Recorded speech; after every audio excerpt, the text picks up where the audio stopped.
Next one more product that is also revolutionary product recently launch. So April month ಅಲ್ಲಿ launch ಆಗಿರೋಂತ ಒಂದು product. So that is agri aqua gel. So agri aqua gel ಬಗ್ಗೆ ನಾನು ಮಾಹಿತಿ ನೋಡೋದಾದ್ರೆ, ಇತ್ತೀಚಿನ ದಿನಗಳಲ್ಲಿ ಏನಾಗ್ತಿದೆ, ಮಳೆ ಜಾಸ್ತಿ ಆಗ್ತಿದೆ ಅಥವಾ ಮಳೆ ತುಂಬಾನೇ ಕಡಿಮೆ ಆಗ್ತಿದೆ. ಸೊ ಭೂಮಿ ಏನಾಗ್ತಿದೆ, ರೈತರುಗಳಿಗೆ ಸೊ ಎಕ್ಸ್ಪೆನ್ಸಸ್ ಜಾಸ್ತಿ ಆಗ್ತಿದೆ.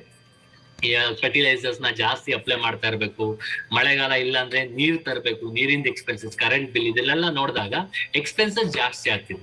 ಈ ಒಂದು ಪ್ರಾಡಕ್ಟ್ ಏನಿದೆ, ಸೊ ವಾಟರ್ ನ ಸೊ ಅಪ್ ಟು 50% ಸೇವ್ ಮಾಡೋಂತ ಕೆಪಾಸಿಟಿ ಈ ಪ್ರಾಡಕ್ಟ್ ಅಲ್ಲಿ ಇದೆ.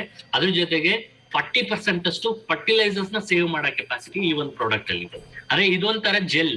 ಸೊ ನೀವೇನೆಲ್ಲ ಯೂಸ್ ಮಾಡ್ತಾ ಇದ್ರೆ, ಗೊಬ್ಬರ ಯಾವ ಟೈಮಲ್ಲಿ ನೀವು ಯೂಸ್ ಮಾಡ್ತೀರಾ, ಅದ್ರ ಜೊತೆಗೆ ಈ ಒಂದು ಪ್ರಾಡಕ್ಟ್ ನ ಮಿಕ್ಸ್ ಮಾಡಿ ಭೂಮಿಗೆ ಹಾಕೋದ್ರಿಂದ ಇದೊಂದು ಜೆಲ್ ಆಗಿ ಫಾರ್ಮೇಶನ್ ಆಗುತ್ತೆ. ಭೂಮಿ ಒಳಗೆ, ಮಣ್ಣೊಳಗೆ ಜೆಲ್ ಆಗಿ ಫಾರ್ಮೇಶನ್ ಆಗುತ್ತೆ.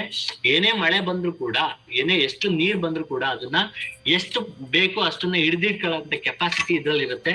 ಜಾಸ್ತಿ ಆದ್ರೆ ಅದನ್ನ ಡ್ರೈ ಮಾಡುತ್ತೆ, ಕಡಿಮೆ ಆದ್ರೆ ಅದನ್ನ ಹಾಗೆ ಹಿಂಗ್ಸಿ ಇಟ್ಕೊಳ್ಳುತ್ತೆ. ಭೂಮಿಗೆ ಅಂದ್ರೆ ಗಿಡಗಳಿಗೆ ಎಷ್ಟು ಅವಶ್ಯಕತೆ ಇದೆ ಅಷ್ಟು ಮಾತ್ರ ನೀರನ್ನ ಸರಿಯಾದ ಪ್ರಮಾಣದಲ್ಲಿ ಕೊಡ್ತಾ ಬರುತ್ತೆ. ಅದರಿಂದ ಏನಾಗುತ್ತೆ, ನಾರ್ಮಲಿ ವಾಟರ್ ಸೇವ್ ಆಗ್ತಾ ಬರುತ್ತೆ.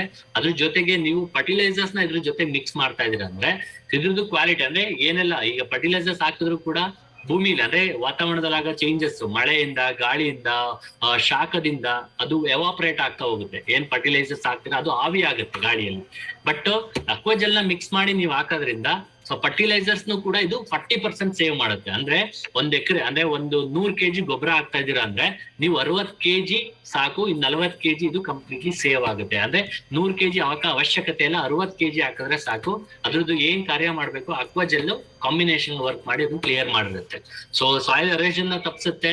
ಮತ್ತೆ ಅದ್ರೇನಾದ್ರು ಭೂಮಿಯಲ್ಲಿ ಏನಾದ್ರು ನ್ಯೂಟ್ರಿಷನ್ಸ್ ಇತ್ತು, ಆಲ್ರೆಡಿ ನ್ಯೂಟ್ರಿಷನ್ಸ್ ಇತ್ತು, ಬಟ್ ಮಳೆ, ಗಾಳಿ, ಶಾಖಕ್ಕೆಲ್ಲ ಅದು ಆವಿ ಆಗ್ತಿದೆ ಅಂದ್ರೆ ಅದನ್ನು ಲೀಚಿಂಗ್ ಆಗೋದನ್ನ ಅವಾಯ್ಡ್ ಮಾಡಿ ಸೊ ಭೂಮಿಗೆ, ಗಿಡಕ್ಕೆ ಸರಿಯಾದ ರೀತಿ ಪ್ರಮಾಣದಲ್ಲಿ ಸೊ ವಾಟರ್ ಮತ್ತೆ ಫರ್ಟಿಲೈಸರ್ಸ್ ನ ಕೊಡೋದಕ್ಕೆ ಈ ಒಂದು ಪ್ರಾಡಕ್ಟ್ ರೆವಲ್ಯೂಷನರಿ ಆಗಿ ಸಪೋರ್ಟ್ ಮಾಡ್ತಾ ಹೋಗುದು. ಇದೆಲ್ಲ ನಮ್ಮ ಅಗ್ರಿಕಲ್ಚರಲ್ ಪ್ರಾಡಕ್ಟ್, ನಮ್ಮ ವೆಸ್ಟೀಜ್ ಕಂಪನಿಯಲ್ಲಿ ಆರ್ಗ್ಯಾನಿಕ್ ಕೃಷಿನ ಪ್ರಮೋಟ್ ಮಾಡೋದಕ್ಕೆ ಇರೋಂತ ಒಂದು ಆರ್ಗ್ಯಾನಿಕ್ ಪ್ರಾಡಕ್ಟ್ಸ್ ಗಳು. ಈ ಒಂದು ಪ್ರಾಡಕ್ಟ್ ಗಳನ್ನ ಹಂತವಾಗಿ